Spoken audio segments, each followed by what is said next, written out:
예. 예. 힘이 팍팍 납니다.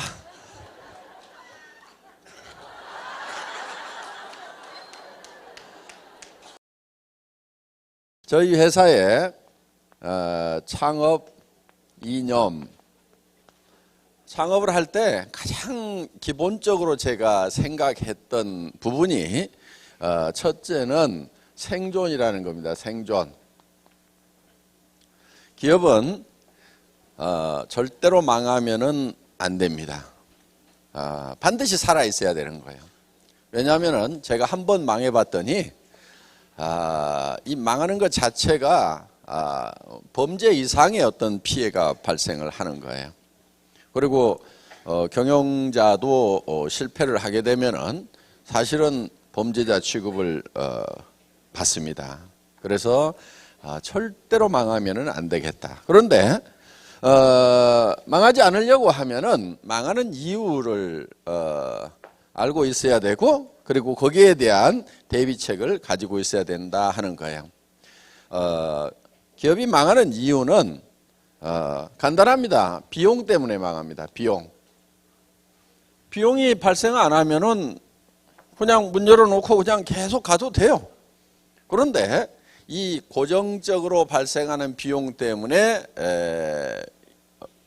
망하게 된다 하는 거예요. 그래서 이 비용이라는 것이 이제 고정비하고 변동비로 나누게 되는데, 고정비 중에서 예를 들면 가장 큰 게 인건비입니다. 인건비. 그리고 이제 사람이 있으면은 사무실도 있어야 되고, 이런 임대료가 나가게 되고, 기타 등등 회사가 존립하는 데 있어서 필요한 그런 비용들이 나가는데, 이 인건비를 줄일 수 있는 범위 내에서는 완벽하게 줄여야 되겠다. 그러면은 완벽하게 줄이는 것은 어디까지 줄이는 거냐면은 제로화 시키는 거예요. 제로화. 그렇죠? 제로가 돼 버렸어. 그러면은 더 이상 줄일 수가 없어요. 그게 이제 절대치가 되겠죠. 그래서 비용이 발생하는 가장 큰 요인인 사람을 줄이는데 제로 상태까지, 그러니까 무인 상태까지 줄이겠다 하는 거예요. 그래서 저희 회사에 지향하는 그 경영 방침 중에 하나가 무인 회사를 만들겠다 하는 것이 목표입니다. 그렇게 하려고 하면은 이제 전산화를 해야 된다 하는 거예요. 전산화를 통해서 컴퓨터가 대신 일을 할 수 있도록 함으로 말미암아서 인원을 극소화해야 되겠다 하는 거예요. 저희 회사는 매출이 90%가 날아가도 유지할 수 있는 그런 정도의 인력을 가지고 경영을 하고 있습니다. 대개는 매출이 30%가 날아가면은 기업이 흔들립니다. 50% 정도가 날아가면은 대부분의 회사들이 도산을 하게 된다 하는 거예요. 그러니까 결국은 성장을 하다가 매출이 떨어지게 되면은 그것이 굉장히 위험에 빠지게 된다 하는 거예요. 왜냐하면은 성장에 따라서 거기에 이런 인력을 확충을 하고 거기에 맞춰서 비용이 성장하는 데 따라 점점 증가를 하게 되는 겁니다. 그런데 이 매출은 어느 상황에서 급격히 감소를 하는 그런 사태가 생길 수도 있는데, 인력을 급격하게 그만큼 줄이기가 힘이 드는 거예요. 그러다 보니까 이제 그 인력에 들어가는 비용을 감당을 못해서 기업이 도산을 해버리는 경우가 있다 하는 거예요. 그래서 저희 회사는 절대 망하지 않는 회사를 만들어야 되겠다. 저는 뭐 월급쟁이 시절에도 뭐 공장도 짓고 뭐도 하고 다 잘 했어요. 성공적으로 잘 했는데, 제가 이제 제가 기업을 창업을 해서 인터넷 백화점을 차려 가지고 이 일을 하다가 망했어요. 망한 요인은 저는 이제 시대를 너무 앞서갔다. 그러니까 1999년도에 창업을 해서 2000년도에 인터넷 종합 백화점을 열었는데, 그때는 컴퓨터 보급률도 PC 보급률도 지금만큼 많지 않았고 또 집안에서 이 40대 50대 주부들은 거의 컴퓨터를 쓰지 못하는 세대였고 이 30대만 썼었고 지금 이제 그 사람들이 40대 50대가 됐는데 그러다 보니까 지금은 20대 30대는 당연히 쓰고 그 당시에 20대 30대였던 사람들이 이제는 30대 40대 50대까지 그러면서 50대 60대도 이제는 컴퓨터를 조금씩 익숙하게 쓰는 그런 세대로 바뀌다 보니까 지금은 이제 인터넷 쇼핑하고 하는 것들이 아주 일반화되어 있지만은 13년 전 14년 전만 하더라도 그렇게 일반화되지가 않았었습니다. 그래서 시대를 너무 앞서가다 보니까 시대가 나를 못 따라오는 거예요. 그래서 이제 뒤로 넘어지는 그런 사태가 발생을 했는데 그래서 항상 반발만 앞서가야 됩니다. 반발만. 자, 그래서 한번 망하고 보니까 절대로 기업은 망해서는 안 되겠구나 하는 것을 너무 뼈저리게 느낀 거예요. 그리고 내가 혹시 한 번만 더 망한다고 하면은 어떻게 잘 망하는지 잘 망하기라는 책을 하나 써야 되겠다. 왜냐하면은 창업에 관한 책은 서점에 가면 많이 있어요. 어떻게 창업하는지 뭐 벤처기업부터 시작해서 많이 있는데 어떻게 망하면은 피해를 좀 줄이면서 망하는지 그런 거에 대해서 써놓은 책이 없어. 그래서 한 번 망하고 책 쓰기는 그렇고 내가 한 번만 더 망하면 이제 잘 망하기라는 책을 하나 써야 되겠다. 혹시 여기 많이 망해보신 분들이 있으면 하나 좀 쓰세요. 서점에 그 책이 없습니다. 그러다 보니까 쫄딱 망한 거예요. 그래서 세금이요 대주주가 돼가지고 51%가 되면은 그 세금이 평생 따라와요. 이 말이 안 되는 거예요. 주식회사니까 예를 들면은 내가 투자한 거 나도 다 잃으면은 이게 유한 책임이 돼야 되는데 주식을 51% 이상 갖게 되면은 세금이 무한 책임으로 평생을 따라다녀요. 사채도요 감면 받을 수도 있고 뭐 이거 은행 돈도 감면 받을 수가 있는데 세금은 끝까지 감면을 안 해주는. 그러니까 그런 부분들도 톡톡톡 정리를 할 줄 알아야 되는데 이거 그런 걸 정리할 줄 몰라가지고 세무소가 최근까지도 따라다녔었습니다. 뭐 다 정리를 하고 했지만은 뭐 하여간 그래서 기업은 절대로 망하면 안 된다. 그러니까 망하는 원인이 뭐냐면은 바로 비용 때문에 망한다. 저희 같은 회사는 특히 인건비를 줄여야 되겠다. 인건비를 줄이면은 사무실 임대료도 줄일 수 있고 모든 비용들을 다 줄일 수가 있어서 결국은 무인회사를 만들어야 되겠다. 무인회사를 만드는 방법은 전산화를 통해서 사람이 없어도 컴퓨터를 중심으로 돌아가는 회사를 만들어야 되겠다 하는 것이 이제 저희가 생존에 대한 기본적인 생각입니다. 자, 두 번째는 속도라는 겁니다. 속도. 자, 이제 생존하니까 존재는 하죠. 그러면은 그 다음에는 성장을 해야 되는데 활성화시키고 하는 개념은 속도의 개념이에요. 그래서 덩치를 키우기보다는 속도를 빨리 하는 것이 굉장히 중요합니다. 자, 이런 개념이에요. 이런 파이프가 있어요. 여기에서도 물이 나오고 여기에서도 물이 나옵니다. A와 B가 있어요. 어느 파이프에서 물이 많이 나올까요? 그런데 다 B라고 생각을 하지만은 여기에다가 속도의 개념을 집어넣어 가지고 여기에서는 사정없이 빠른 속도로 나오는데 여기서는 출출출출 쏟아져. 그럼 어디가 더 물이 많이 나올까요? A가 더 많이 나올 수 있다 이거예요. 이 파이프의 사이즈는 B용이라고 볼 수가 있고 이 비용은 적게 들이고 속도를 늘림으로 말미암아서 효율을 증대시킨다는 이런 개념입니다. 그래서 스피드 매니지먼트 하는 그런 개념들 거기서 이제 속도 하면 이제 시간 관리가 들어가고 그래서 이 초관리 시스템이라든가 이런 것들이 이제 경영학 분야에서 쭉 일반적으로 얘기가 되고 있습니다. 그래서 이런 이 모든 이런 인프라를 늘리는 것이 아니고 속도를 증가시킴으로 말미암아서 효율을 높이겠다 하는 그런 이제 효율적인 측면이 있고요. 그 다음에 또 한 가지는 우리가 조직을 성장시키는 방법에 있어서 곱셈의 법칙. 그러니까 보통은 덧셈으로 이렇게 나갑니다. 그리고 우리 머리 구조가요, 더하기 빼기는 아주 능숙하게 정확하게 하는데 곱하기의 개념이 감이 잘 안 잡혀요. 우리의 감각하고 실질적인 곱하기의 결과하고는 차이가 굉장히 많습니다. 예를 들면은 월급을 주는데 오늘 1원, 2일 날은 2원, 3일 날은 4원, 4일 날은 8원 이렇게 해가지고 31일까지만 주면은 월급이 얼만큼 될 것인가 하는 거예요. 계산을 해보면은 20억이 넘어갑니다. 자, 여기 보세요. 네. 이렇게 해서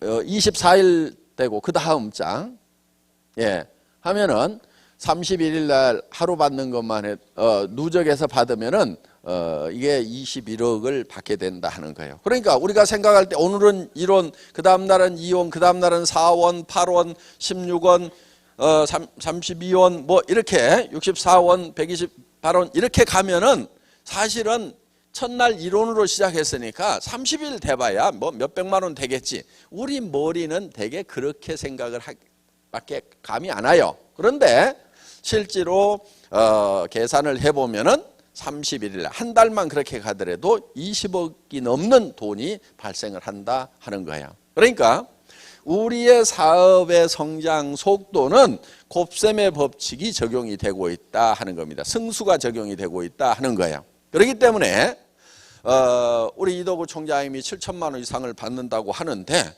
어떻게 해가지고 그렇게 많이 받을 수가 있느냐? 저 사람은 특별히 무슨 별난 사람인가?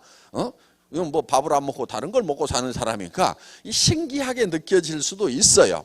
그런데 이 곱셈의 법칙을 생각해 보면은 그것이 어렵지가 않은 거예요. 왜? 그 절반 받을 때 얼마 받았냐면 3,500 받았거든요. 그 절반 받을 때 얼마 받았냐면 300, 1,500 뭐 이렇게 받았겠죠. 그 다음에 얼마 받았냐면 700, 800 받은 거예요. 그럼 700, 800 정도까지는 어느 정도 감이 땡겨 오잖아요, 여러분들이. 그 전에는 얼마 받았겠어요? 300, 400 받은 거예요. 300, 400 받다가 거기에서 700, 800, 그 다음에 1,500, 3,000 그러고 나니까 7,000까지 가는 거예요. 처음이 힘들어요. 10만 원, 10만 원에서 20만 원 넘어가나 100만 원에서 200만 원 넘어가나 1,000만 원에서 2,000만 원 넘어가나 이 걸리는 시간이 거의 비슷해요. 그런데 초기에 굉장히 느리게 느껴지는 거예요. 초기에는.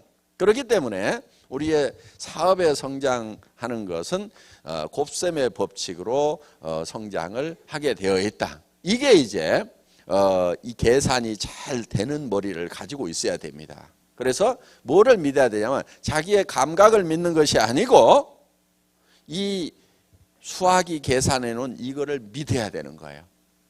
그러니까 이 세상은 어떻게 보면 수학으로 만들어졌다고 하죠. 어마어마하게 높은 빌딩 짓죠. 한 100m 넘어가는 빌딩 짓죠. 그거 수학으로 계산하니까 그걸 짓는 거예요. 보통 사람들 생각할 때는 그런데 그 밑에 이런 빔을 보면은 이게 이 빔이 과연 이 100m가 넘는 300m가 넘는 100층이나 되는 이 건물을 버틸 것인가? 못 버틸 것 같은데 건축 설계하는 사람들은 다 계산을 해서 정확하게 버틸 수 있도록 계산을 해놓은 거예요. 그러니까 그 건물이 버티고 있단 말이에요. 우리가 느끼는 감각하고 실제로 수학적으로 계산을 했을 때하고는 다르다. 그런데 우리는 뭐를 믿어야 되냐면 수학이라는 걸 믿고 가야 된다 하는 거예요. 그래서 내가 어떻게 7천만 원을 버느냐 5천만 원을 버느냐 말도 안 된다. 여러분들의 감각으로는 말이 안 될 수가 있어요. 그렇지만 여러분들이 믿어야 될 거는 수학을 믿어야 된다는 거예요. 곱셈의 법칙을 믿고 가야 된다는 겁니다. 그렇기 때문에 우리는 엄청난 속도가 난다 하는 거예요. 그래서 평생 20년 30년을 월급쟁이를 해도 700만 원 1,000만 원 받기가 힘든데 우리는 정말 3년 5년 만에 그 10배에 달하는 5천만 원, 7천만 원을 벌 수가 있게 된다 하는 겁니다. 그러니까 이거는 수학이기 때문에 가능한 거예요. 수학이기 때문에. 뭘 믿어야 돼요? 내 감각을 믿어야 돼요? 아니면 수학을 믿어야 돼요? 수학을 믿어야 된다 하는 거예요. 자, 세 번째는 우리가 이 조직을 성장을 시킬 때 이거를 전달하는 방법이 병렬로 전달이 된다 하는 거예요. 병렬. 지금까지 이 사업을 전개하는 방법들을 보면은 대개가 직렬로 이렇게 전달이 됐었어요.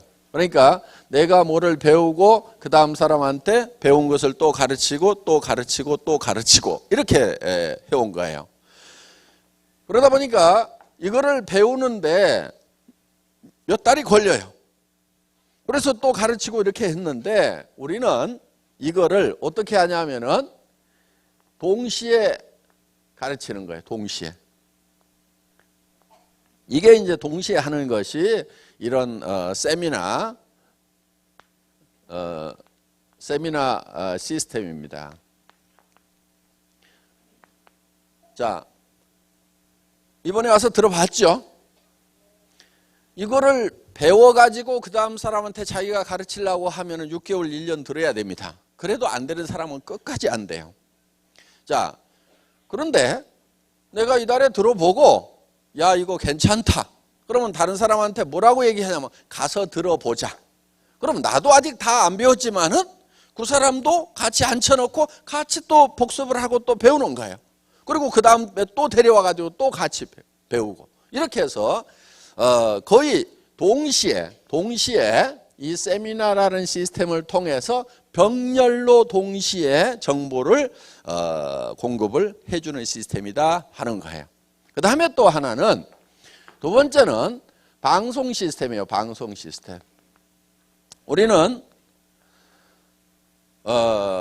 먼 거리에 있는 사람들이라든가 또 반복 교육을 하는 데는 이 방송 시스템이 굉장히 유효하다 하는 겁니다. 자, 우리가 가지고 있는 방송 시스템에 IPTV가 있어요. IPTV. 3355 채널이 있어요. 이 3355 채널을 켜면은 여러분들이 우리 회사에서 이런 세미나 장면이라든가 이런 것들을 다 들을 수 있도록 시스템이 되어 있다 하는 겁니다. 지금 현재 실시간으로 지금 돌아가고 있는 것을 보여주는 거예요. 자, 여기 보면 이 박사님 강의도 있고 뭐 강의들이 임명구 총장 강의도 있고 다 있죠. 이렇게 해서 이런 강의들을 여러분들이 집에 있는 텔레비전 있죠. 텔레비전하고 연결시켜서 듣는다는 거예요. 그러니까 옆집에 아주머니라든가 아니면은 친척들 집에 놀러라 그래가지고 차 한 잔 마시면서 영화 한 편 보자 그래가지고 틀었더니 잘생긴 남자가 나오는 거예요. 박한길이라고. 네. 그래서 강의를 같이 듣는 이런 걸 이제 하시면 된다는 거예요. 그래서 여러분들이 직접 설명을 하는 것이 아니고 이런 방송 시스템을 여러분들이 활용을 할 수가 있고 그 다음에 이 방송 시스템 중에 VOD가 있어요. VOD. 우리 홈페이지에 들어가면은 여러분들이 VOD가 있고 그거는 스마트폰으로도 바로 다운받아 가지고 여러분들이 이 스마트폰에서도 보여줄 수가 있어요. 지금 우리 홈페이지거든요. VOD 한번 돌려보세요. 예. 여기 있죠. VOD 있죠. 그러면 이성윤 박사님 강의도 있고 뭐 우리 리더들 강의가 다 있어요. 그래서 이 강의를 이렇게 틀면은 요게 여러분들 집에 있는 컴퓨터에서 다 돌아갈 수가 있고 그 다음에 스마트폰에서도 이게 다 돌아갈 수가 있다 하는 겁니다. 스마트폰으로는 주문도 그걸로 다 하시고 이렇게 이제 다 할 수 있도록 되어 있습니다. 그래서 여기 이제 스마트폰에 이렇게 들어가서 주문하기 뭐 해서 이렇게 다 할 수가 있어요. 자, 거기에서 여러분들이 교육 내용을 스트리밍 시스템으로 해서 동영상으로 다 보여줄 수도 있고 여러분들이 지하철 타고 다니면서도 다 이렇게 듣고 보고 할 수가 있다 하는 겁니다. 자, 이런 이제 VOD 시스템이 갖춰져 있습니다. 그리고 이제 이런 것을 통해서 이제는 병렬로 전부 다 동시에 공급을 하는 거예요. 그러니까 여러분들이 야 저기 애터미에 들어가 가지고 회원번호 치고 패스워드를 쳐야 되겠죠. 패스워드 치고 이제 들어가면은 이런 것들을 다 볼 수 있어요. 그럼 여러분들의 아이디하고 패스워드를 친구들한테 가르쳐 주세요. 야 들어가서 네가 한번 봐봐. 그러면은 요즘에 볼 수 있는 사람들은 본다 이거예요. 그러면은 그 말을 모르겠다 하시는 분들은 스폰서 보고 명함에다가 무슨 아이디인가 뭔가 패스워드인가 뭔가 있다는데 그걸 어떻게 쓰냐고 해서 명함에다가 적어가지고 주세요. 여기 한번 들어가봐 하고 주면은 아는 사람은 지가 알아서 들어가요. 여러분은 못 들어가더라도 적어서 주면은 들어갈 놈은 다 들어가게 돼 있어. 그러니까 야 들어가봐 이렇게만 여러분들이 얘기를 하더라도 된다 하는 거야. 그리고 그런 거를 문자로 해가지고 여러분들이 날려주면은 그 사람들이 여기에 들어가서 병렬로 여러분들이 직접 다 배운 다음에 가르치고 이렇게 하면 속도가 나질 않아요. 그래서 이 빠른 속도로 이 정보가 전달이 될 수 있는 이런 방송을 이용한 그런 이 병렬 시스템으로 사업이 돼간다. 그러니까 저희가 지금 50년의 역사를 지금 이제 60년 됐는데 60년의 역사를 가지고 있는 미국의 A사를 우리가 따라잡을 수 있다. 이렇게 얘기하는 것은 지금은 병렬로 정보가 전달될 수 있는 시대이기 때문에 우리가 따라잡을 수 있다고 생각을 하는 거예요. 그들은 직렬 방법으로 성장을 해왔어요, 지금까지.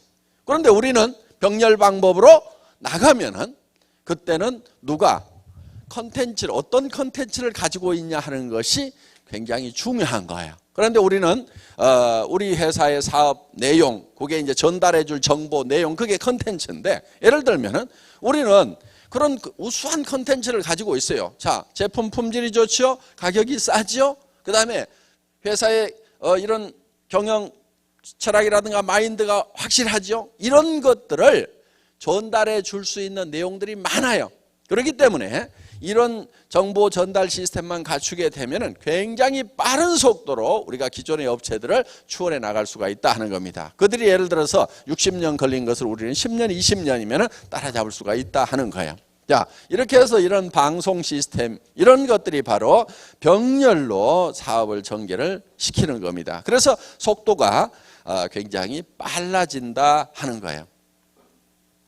그 다음에 이제 그러면은 자, 망하지 않도록 만들었고 그 다음에 성장할 수 있도록 만들었고 그 다음에는 성장이 되면은 가치가 창출이 됩니다. 그러면은 그 가치 창출된 것을 나누어야 되는 거예요. 그게 이제 세 번째 균형이라는 겁니다. 균형. 자, 창출된 가치를 잘 나눠야 돼요. 균형 잡히게 나눠야 돼요. 왜 균형 잡히게 나눠야 되냐면은 우리가 가지고 있는 재화라는 것이 항상 유한하기 때문에 한정되어 있기 때문에 유한한 재화를 가장 효율적으로 나누는 것은 균형 잡히게 나눠야 된다 하는 거예요. 이런 개념이에요. 나무통 이론인데 예를 들어서 이런 옛날 나무통이 있죠. 이렇게 판자를 가지고 이렇게 만들어 놓은 나무통이 있어요. 그러면은 이 나무통에다가 물을 가장 많이 담는 방법은 이 나무의 높이를 똑같이 해줘야만이 가장 물을 많이 담을 수 있어요. 어느 한 판자 하나를 이렇게 높이고 이 판자를 이렇게 낮추면은 이 높은 걸로 물이 담기는 것이 아니고 어디에 담겨요? 제일 낮은 수준으로 이 수준밖에 물이 안 담기게 된다 하는 거예요. 그러면은 자, 이 사람 이렇게 그 불균형이 생기게 되면은 누군가는 손해를 봤다고 생각하고 떠나버리게 된다 하는 거예요. 자, 그러니까 우리 주변에 우리가 있으면은 우리 주변을 우리를 구성하고 있는 이 구성 요소들이 있어요. 그걸 이제 기업에서는 되게 고객이라는 표현을 쓰는데 내부 고객이 있고 외부 고객이 있어요. 그러면은 자, 애텀이라는 회사가 있으면은 우리의 고객 중에 내부 고객이 있어요. 내부 고객은 첫 번째 직원들을 얘기합니다. 직원들을 내부 고객이라고 얘기를 해요. 그 다음에 이 직원들이 내부 고객에게도 잘 나눠줘야 되는 거예요. 그 다음에 외부 고객이 있어요. 외부 고객은 우리 사업하시는 분들이 외부 고객이죠. 사업자들이. 그렇죠? 그럼 여기는 뭘로 나눠줘요? 수당이라는 걸로 잘 나눠줘야 된다 하는 거예요. 이 수당도 나눠줄 때 어떻게 나눠줄 거냐 하는 거예요. 어떻게 나눠줄 거냐. 자, 어떤 회사는 이 수당을 일부 사람에게 사정없이 많이 이렇게 줘버리는 경우가 있어요. 수당이 받는 분포를 보면은. 그래서 스타 플레이어를 만들어 가지고 예를 들면은 1년에 막 100억도 수당을 받아. 한국에도 그렇게 받는 사람이 있어요, 지금. 한 100억 받아. 그런데 회사는 대한민국에서는 35%만 주도록 법 규정이 있어요. 그러면 같은 35%를 가지고 엄청나게 받는 사람이 있다고 하면은 회사가 겉으로 내세워 가지고 띄우기는 좋아요. 우리 회사에 한 달에 10억씩 받는 사람이 있다. 이렇게 띄우기는 좋은데, 그런데 그 10억을 준 거를 어디서 갖다 준 거냐면은 이 사람들을 쫄쫄 굶기면서 여기다 갖다 줬단 말이에요. 그래서 우리 회사는 그렇게 안 줘요. 이만큼만 줘요. 이만큼만. 그 대신에 그러니까 5천만 원, 7천만 원만 받도록 해놓은 거예요. 그 대신에 어디를 많이 주냐? 여기를 많이 주는 거예요. 여기를 이렇게. 그래서 우리 회사에 이 수당을 받는 것을 보면은 예를 들면은 2억 이상 받는 사람도 제법 있고 1억 이상 받는 사람도 그보다는 더 많이 있고, 그 다음에 5천만 원 이상 받는 사람 더 많이 있고, 그 다음에 이렇게 연봉 뭐 2천, 3천 되는 사람들, 이 분포가 이렇게 돼 있다 이거예요. 그런데 다른 회사들을 보면은 이거를 다 끌어가지고 누구한테 줘버리냐면 이렇게 준단 말이에요. 스타 플레이한테 사정없이 몰빵으로 줘버리고 그 사람을 쫙 띄워가지고 그냥 자기도 그렇게 보는 줄 알고 다 몰려들도록 이렇게 해놨어요. 그리고 그 수당 체계를 보면은 대개 이제 우리보다 큰 업체들이 다 이 브레이크 어웨이 방법이라는 걸 쓰고 있어요. 브레이크 어웨이 방법은 대개는 라인을 3라인, 6라인, 9라인, 12라인, 15라인, 18라인, 21라인, 24라인 이런 식으로 만드는 거예요. 거기에 따라서 직급이 올라가는 거예요. 우리는 그런데 딱 2라인밖에 없어요. 2라인밖에 없어요. 그러니까 여기에서 성공할 수 있는 사람들은 슈퍼스타들만 성공을 하는 거예요. 네트워크 마케팅 안 하고 다른 분야에서 일을 하더라도 성공할 수 있는 사람들만 네트워크 마케팅에서 성공하도록 만들어놨어요. 우리 이도구 총장님은 17년 동안을 해보니까 성공을 해요, 못해요? 못해. 그런데 17년 동안 다른 회사에서 성공을 못했는데 애텀이 오니까 성공을 하더라 하는 거예요. 그럼 무슨 차이 때문에 그러냐? 예를 들면 수당을 이렇게 여러 라인을 만들도록 해가지고 진짜 잘하는 사람에게는 몰빵으로 줘버리는 거예요. 그럼 보통 사람들은 이렇게 못 해내는 거예요. 지금 2줄 하는데도 쉬워요, 어려워요? 어렵잖아요. 그렇죠? 2줄만 하는데도 어려운데 3줄을 해야 되고 4줄을 해야 되고 6줄을 해야 되고 9줄, 그건요 보통 사람은 못해요. 슈퍼맨들만 하는 거예요. 그래서 대부분 미국의 A사라든가 N사라든가 H사에서 성공한 사람들을 보면은 다 학위가 있는 사람들이에요. 대개는 학위가 있고 아니면은 책을 쓸 정도의 능력을 가진 사람들, 자기 조서가 몇 권씩 있는 사람들이에요. 그런 사람들이 성공을 해요. 아무나 책 쓰는 거 아니잖아요. 그래서 그런데 우리 애터미는 세 번째 라인 못 만들게 하고 여기다 붙이라고 그러고, 4번째 라인 못 만들고 여기다 붙이라고 그러고, 5번째 라인 못 만들고 여기다 붙이라고 그러고, 다 밑으로 이렇게 내리도록 이렇게 해놓으니까 여기에 브레이커에서는 혼자만 돈 벌고 수당 받게 돼 있는데, 여기서는 나도 벌지만 이 사람도 벌고 이 사람도 벌고 이 사람도 벌 수 있도록 돈을 받는 사람을 더 많이 만들어 놨다 하는 거예요. 그게 이제 우리가 이만큼 중간 사람들 요걸 끌어내려 가지고 이렇게 가도록 만들어 놓은 거예요. 그렇기 때문에 이 균형 분배에 있어서, 수당을 분배하는 데 있어서 균형이 잘 잡혀 있다 하는 거예요. 이런 브레이크웨이 시스템을 가지고 있는 회사들은 한쪽에다가 사정없이 치우치도록 해놨고, 밑에는 쫄쫄 배고프도록 해놨고, 니도 한번 뛰어서 가기만 해라. 근데 가는 게 쉽지가 않은 거예요. 그래서 애터미에서는 야, 이 슈퍼스타들 당신들 능력 있고 하지만은 5천만 원만 벌어도 돼. 나머지는 요리 좀 내려줘. 그래서 좀 능력 없는 사람들도 좀 먹고 살게 해주자. 그래서 끌어내린 거예요. 그러니까 나는 5천, 7천 1억 가지고는 만족을 못한다. 그럼 애터미 사업을 하시면 안 돼요. 애터미에서는 그 이상 안 주게 돼 있어요. 그러니까 그렇게 주는 회사를 찾아가세요. 분명히 안 나온다고 그랬어요. 왜 안 주냐고 나중에 얘기하지 마세요. 예, 미리 말씀드립니다. 그렇게 줄 수 있는 회사로 가시라 하는 거예요. 저희 회사는 5천만 원만 벌어도 한 달에 5억 버는 사람이나 한 달에 5천만 원 버는 사람이나 삶이 제가 봤을 때는 비슷해. 5천만 원씩만 벌어도요, 자기가 살고 싶은 집에 다 살 수 있어. 차도 자기가 타고 싶은 차 다 탈 수 있어. 물론 뭐 10억, 20억씩 하는 뭐 한 대만 주문해서 사는 차, 이런 차 타려고 하면은 우리 회사에서는 안 돼요. 그런데 1억, 2억짜리 차는요, 우리 회사에서도 한 달에 5천만 원씩만 받아도 얼마든지 탈 수 있어요. 탈 수 있어요, 없어요? 탈 수 있어요. 그래서 5천만 원 받는 사람이나 5억 받는 사람이나 삶의 질에 있어서는 비슷하다. 그래서 재화라는 것은 한없이 많다고 그래서 효용이 한없이 올라가는 게 아니에요. 이 한계 효용의 법칙에 의해 가지고 많아지면 효용이 떨어져요. 그러니까 이렇게 많아지면 효용이 떨어지니까 이걸 효용 있는 쪽으로 낮추자 하는 거예요. 그래서 균형을 잡아주자. 이 먹는 것도 마찬가지예요. 한없이 많이 먹으면은 나중에는 이게 이 욕망이 더 이상 효과가 없어지는 거예요. 이미 배가 불러버린 사람에게 더 먹으라고 그러면 나중에는 고통이 될 수가 있어요.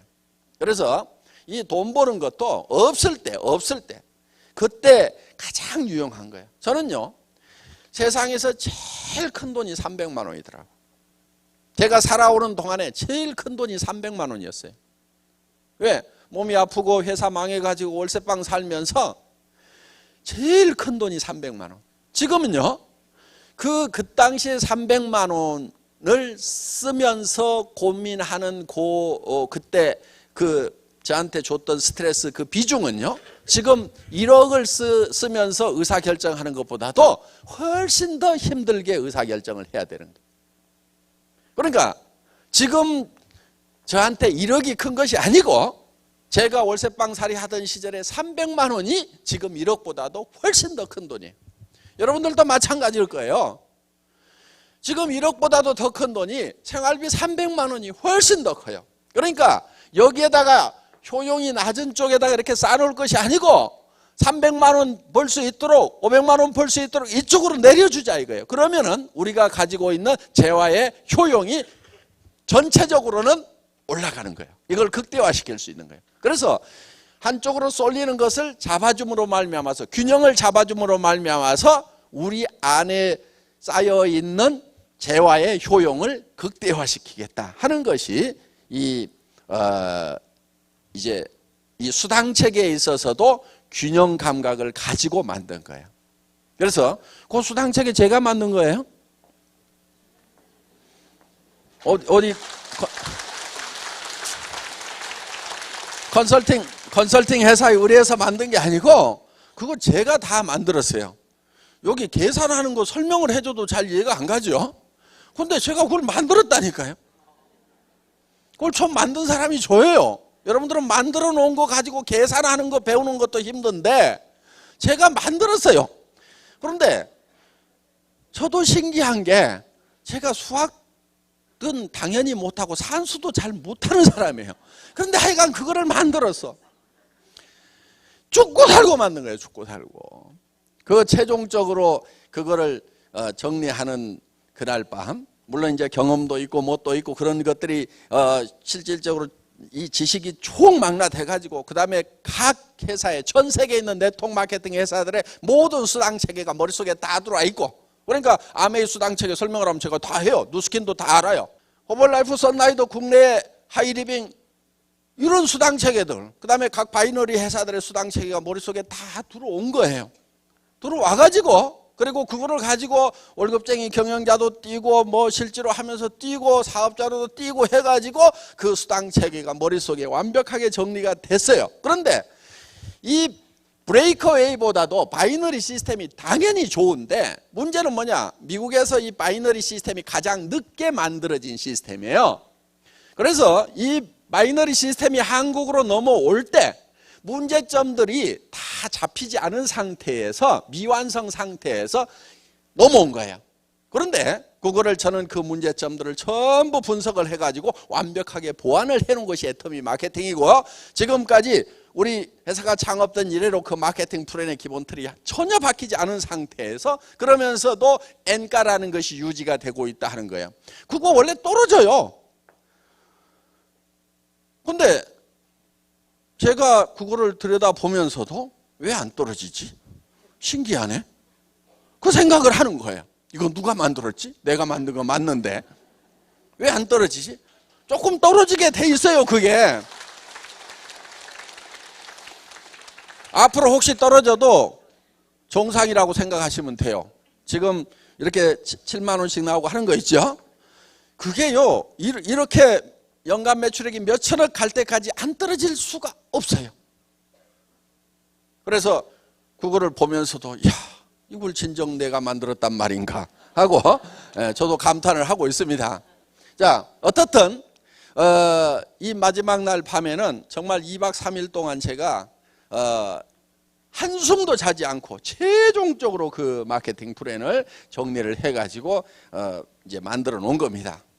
어떻든 그렇게 이제 예를 들면은 초기 사업자한테는 얼마를 줄 것인가?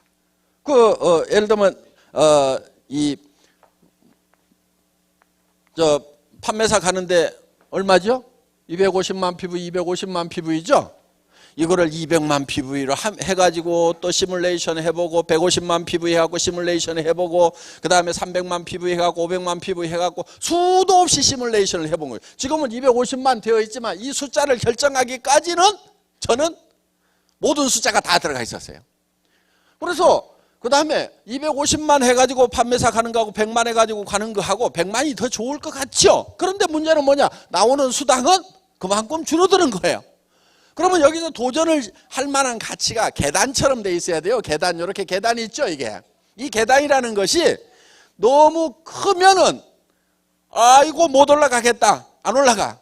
너무 짜잘하게 해놓으면 어떻게 하느냐? 여기서 여기를 안 가. 왜? 올라가 봐야 별 볼 일 없으니까. 그래서 계단의 사이즈를, 크기를 적당하게 잡아내는 거. 도전해서 받으면 상당히 기분이 좋고 도전을 해볼 만큼 만만하게도 보이고, 요게 이제 숫자가 전부 심리적인 부분까지 다 반영이 돼야 되는 거예요. 그러니까 경영자가 현장에서 뛰어보고 사업을 해보지 않았으면 이런 숫자를 못 만들어내는 거예요. 그런데 저는 사업자도 해봤다고 그랬잖아요. 그래서 최고직급까지 가봤어요. 보세요. 우리 집사람하고 저 백구도 신고, 제가 이 최고직급자 이거 저 타이틀 수여식 할 때 이거 받은 거거든요. 자, 하여간 이렇게 하다 보니까 제가 현장에 감각이 있으니까 어느 정도 계단을 사이즈를 해야 되는지를 만들어낸 거예요. 어떻든 이런 걸 가지고 이렇게 이제 밸런스를 잡아놓은 거예요. 이게 전부 다 균형을 잡은 거예요. 그래서 사업자들은 수당 면에서 이 균형을 잡는데 위에하고 중간하고 밑에하고를 어떻게 해놓을 거냐. 그런데 밑에다가 너무 많이 주다가 위에가 적어버리면은 안 해버려. 그렇죠? 그 다음에 밑에를 조금 주고 위에를 너무 많이 주면은 밑에서 힘들어서 나자빠져. 그러면 위에 올라갈 수가 없어. 그래서 이제 이걸 적당하게 이걸 균형을 잡는 그 작업이 있었다 하는 겁니다. 그 다음에 사업자 옆에 소비자가 있어요. 소비자. 이 소비자한테도 적당하게 돌려줘야 되는 거예요. 예를 들면은 사정없이 더 싸게 했어. 그랬더니 수당 줄 돈이 없어. 그럼 돼요, 안 돼요? 안 되죠. 그러면 안 되는 거예요. 그러니까 이거를 싸게 하는데 우리가 기준을 어디다 잡았냐면은 할인 매장보다 조금만 더 싸게 하자. 이렇게 잡은 거예요. 조금만 더 싸게 하자. 그 대신에 품질을 더 좀 높여놓으면은 실제로 소비자들한테 이익이 갑니까, 안 갑니까? 간다 이거예요. 그 대신에 마트에 가느라고 운전하고 가느라고 기름값 안 떼도 되고 집에서 택배를 받으니까 그런저런 이익을 따지면은 소비자한테도 괜찮은 이익이 분배가 된다 하는 거예요.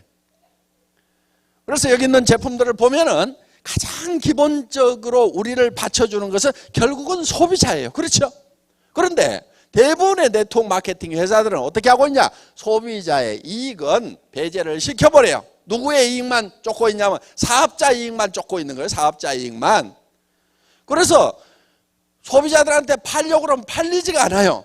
우리 회사는 가게 차려갖고 팔지 말으라고 그러는데도 가게가 막 생겨. 왜? 모르는 사람들한테 이익 붙여갖고 팔아도 이게 팔리거든. 그러니까 가게가 생긴단 말이야. 근데 가게는 차리지 마세요, 여러분들. 왜? 나중에 전 국민이 다 회원화 되면은 그 가게에 올 사람이 아무도 없거든. 결국은 망하는 거예요. 잠깐은 될지 모르지만. 그러니까 하지 말고 조직을 만들어라 이거예요. 그래서 우리 회사는 사업자가 소매 마진을 붙여서 팔아도 소비자들이 이익이 될 만큼 그만큼 소비자 이익을 많이 챙겨놨다 하는 거예요.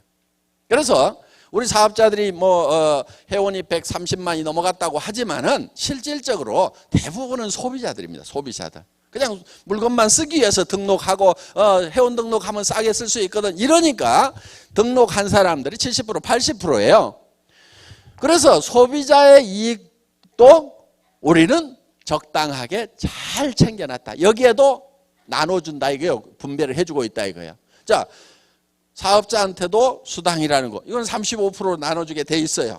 35% 나눠주고 소비자한테는 할인 매장보다도 더 좋은 거를 더 싸게 팔고 그러면 그들에게도 이익을 나눠주는 거죠. 자, 그 다음에 여기에 생산자들이 있어요. 이 생산자에게도 이익을 나눠줘야 돼요. 유통업자가 칼자루 쥐고 있다고 그래가지고 사정없이 두들겨 패가지고 다 빨아먹어 버리면은 그럼 생산자가 살아요? 못 살아요? 죽어버려요. 그러니까 그렇다고 생산자가 거품 붙여가지고 바가지 씌우도록 놔두면 절대 안 되죠. 그건 안 되지만은 생산업체가 죽어버릴 만큼 빨아먹어버려도 안 된다 이거예요. 그러니까 여기도 적당하게 균형 잡힌 분배를 해줘야만 된다 하는 겁니다. 자, 우리 연구기관이 있어. 연구기관. 그렇죠? 연구소가 있어. 그러면 이 연구한 사람들한테도 적당하게 분배가 돼야 돼요. SBT의 주식을 누가 일부를 가지고 있냐면 원자력 연구원이 가지고 있고 그 원자력 연구원이 가지고 있는 것의 일부를 연구한 사람들에게 성과를 나눠주도록 돼 있어요.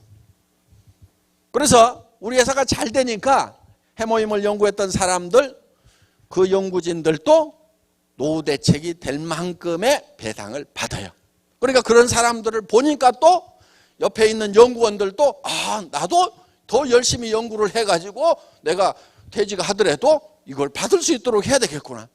그러니까 어때요? 거기서 또 부가가치가 창출이 되는 거예요. 이렇게 해서 어떤 재화가 이렇게 쓰이게 되면은 거기에 따른 다시 동기가 유발이 돼가지고 추가적인 액션이 나옴으로 말미암아서 이것이 우리에게 더 큰 이익으로 돌아올 수 있도록 피드백 될 수 있도록 해야 된다 하는 겁니다. 자, 여기에 물류회사라든가 여기에 우리 옆에 이렇게 우리한테 벌어먹고 사는 사람들이 많이 있어요. 이 사람들에게도 이익을 적당하게 나눠줘야 된다 하는 거예요. 그래서 이런 것들이 균형 있게 이렇게 배치가 되면은 여기 있는 사람들이 다 만족을 하고 더 활동을 더 해서 더 많은 부가가치를 창출하고 그거를 또 분배를 시키고 그러니까 이 균형이라는 것은 이제 경제활동이 부가가치를 창출하는 거 그거를 분배하는 거 이 크게는 두 영역으로 이렇게 돼 있다고 하면은 우리가 첫째는 생존해야 되고 그 다음에 이 속도라는 것을 가지고 우리는 부가가치를 폭발적으로 창출을 시키는 거예요. 그거를 균형 잡히게 분배를 함으로 말미암아서 영속성을 보존할 수 있고 그 다음에 거기에 따라서 동기부여가 돼가지고 더 큰 이 부가가치 창출할 수 있는 동력으로 활용을 하게 된다 하는 거예요. 그래서 이렇게 많이 받아갖고 남는 사람도 없고 너무 적게 받는다고 우리한테서 떨어져 나가버리는 사람도 없고 자, 여기에는 경영자도 있겠죠. 경영자. 그렇죠? 저도 좀 나눠 먹어야 돼요? 안 먹어야 돼요? 안 준다고요? 나 안 해, 그럼 나도. 근데 너무 많이는 안 주더라도 재미가 있을 만큼은 줘야 돼. 그렇죠? 재미가 있을 만큼은 줘야지. 이것도 내가 더 새로운 아이템도 개발하고 뭣도 하고 뭐 새로운 나라도 진출해가지고 의욕적으로 하지. 여러분들이 못 주거든? 안 되거든? 너는 그만 먹어. 그러고 쫙 빨아먹어 버리면, 그럼 내가 이렇게 가면은 결국은 요 수준밖에 안 된다 하는 거예요. 그러니까 저도 좀 버려야 돼요. 최소한 우리 로얄 마스터들보다는 조금 더 버려야 돼요. 그렇죠? 나는 그게 균형이 잡혔다고 생각을 해. 그러니까 제가 더 벌어요. 그러니까 많이 벌어요. 많이 벌어. 그런데 그거를 제가 많이 버는 것이 맞는데, 많이 버는 것이 맞다고 그래가지고 한없이 소유를 해야 되느냐? 그건 아니에요. 그거를 다시 2차 분배를 해줘야 되는 거예요. 이 시스템에 참여하지 못하는 사람들이 있어요. 예를 들면은 장애인 참석해요? 못해요? 못해요. 그 다음에 20세 이하 어린이들 사업 못하게 돼 있어요. 그런데 소년 소녀 가장이야.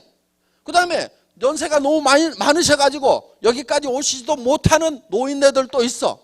그러면 이 시스템에 참여 못하는 사람들에게는 별도의 분배 시스템을 가지고 있어야 된다 이거예요. 그래서 그거는 우리 법인도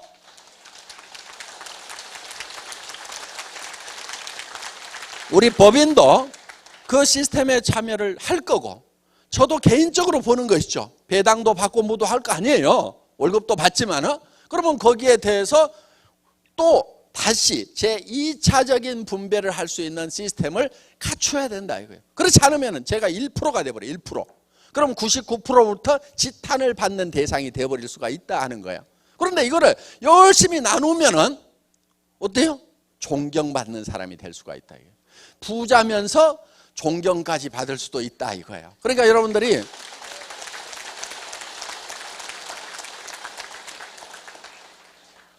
개인적으로는 돈지랄을 안 해야 돼. 돈지랄 하는 사람들이 있어. 시계도 막 몇 억짜리 몇 개씩 사고, 응? 뭐 여자들 뭐 가방 정도 뭐 사는 거야 다 이해를 하죠. 남자들이 돈 많이 쓰는 것은 전부 죄 짓고 있어. 이게 하지. 그러니까 남자들 돈 많이 쓰는 것은 그건 나쁜 짓 하느라고 많이 쓰는 게. 남자들은 돈 많이 쓰면 안 돼, 그거는. 여자들은 돈을 좀 써도 돼요. 왜? 여자들은 옷도 남자들처럼 양복만 입는 게 아니야. 원피스, 투피스, 미니, 미디, 맥시 해가지고 길이도 달라야 되지. 다 달라야 돼. 원피스, 투피스, 쓰리피스 해가지고 다 달라야 된다고. 브라우스도 한 개만 가지고 안 되잖아. 그냥 색깔별로 다 있어야 되고. 그러니까 옷을 살 때 여자들은 예쁜 디자인이 있으면 색깔별로 다 사요. 3가지, 4가지, 5가지. 그래야 이게 코디가 될 거 아니에요. 구두도 굽이 높은 거, 낮은 거, 이런 거 다 있어야 돼. 뾰족한 거, 둥근 거. 또 색깔별로 다 있어야 돼. 목걸이도 진주 목걸이, 하나짜리, 2줄짜리, 3줄짜리, 긴 거, 짧은 거, 흑진주, 화이트 진주, 요즘은 핑크 진주, 이런 거까지 다 있어. 그럼 옷 색깔에 맞춰가지고 그런 거 저런 거, 가방도 끈, 긴 거, 짧은 거, 큰 거, 적은 거, 색깔별로 다 살라고 하면 한 10개는 있어야 돼. 여자들은 필요해서 돈 쓰는 거예요. 근데 남자들은 쓸데없이 돈 쓰고 있어. 남자들 돈만 있으면 안 돼요. 그건 전부 죄 짓는 거야.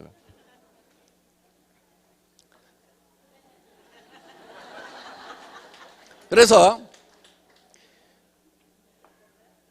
부자가 되면은 할 수 없이 부자가 되는 수가 있어요. 예를 들면은 회사가 1%밖에 이익이 안 나면은 굉장히 위험할 수도 있어요. 그렇죠? 어느 순간에 1% 정도는 예를 들어서 매출이 급감한다든가 하면은 마이너스가 손해가 나버릴 수도 있단 말이에요. 그러면 수당 못 주는 수도 생겨요. 그렇죠? 그러니까 적정 이유는 회사의 안전 때문에 확보를 해놔야 되는 거예요. 그런데 그거를 한없이, 물론 회사 규모가 커지는 만큼 회사의 현금 재고도 거기에 안전장치로서 가지고 있어야 돼요.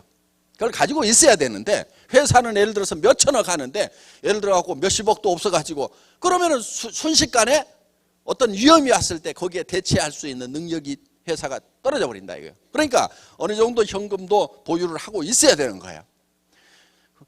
그러려고 하면은 적정 이윤이 생겨야 회사가 안전하단 말이에요. 그런데 그거를 개인 돈이라고 생각하고 한없이 쌓고 한없이 그럴 필요가 없다.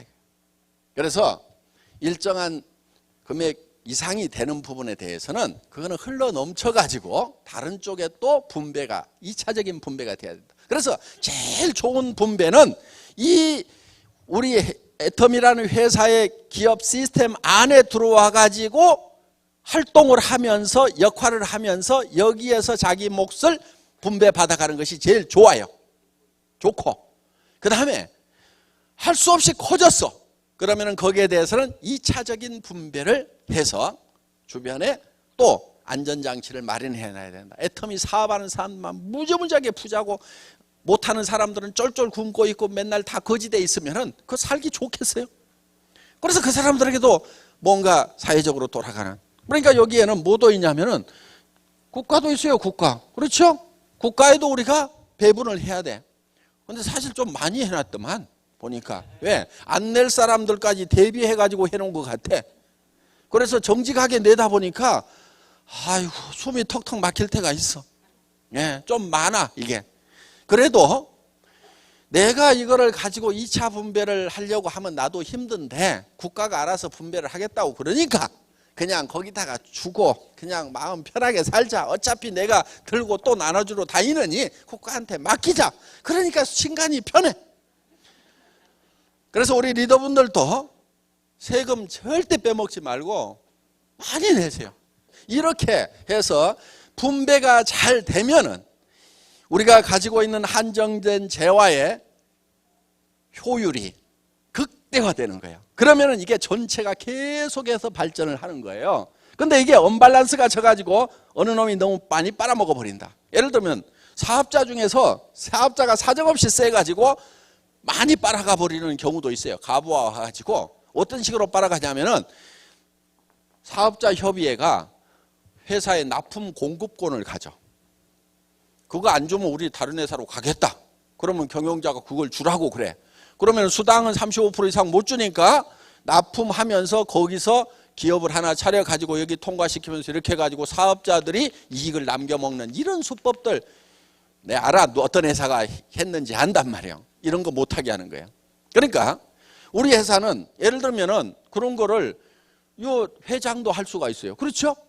납품하면서 중간에다 회사 하나 넣어가지고 여기다 이익 떨어뜨리고 이런 거 할 수도 있단 말이에요. 이런 거를 하면은 절대로 안 되는 거예요. 이거를 못하게 하는 거예요. 제 아주 친한 분이 이거를 하겠다는 거예요. 아니 나 혼자 먹겠다는 거냐. 너한테도 좀 나눠줄 테니까 회사 하나 차려가지고 중간에 거쳐가지고 내가 납품을 해주겠다 이거야. 그래가지고는 하겠다는 거예요. 이 친구하고 내 사이 나빠졌어요. 하지 말아라.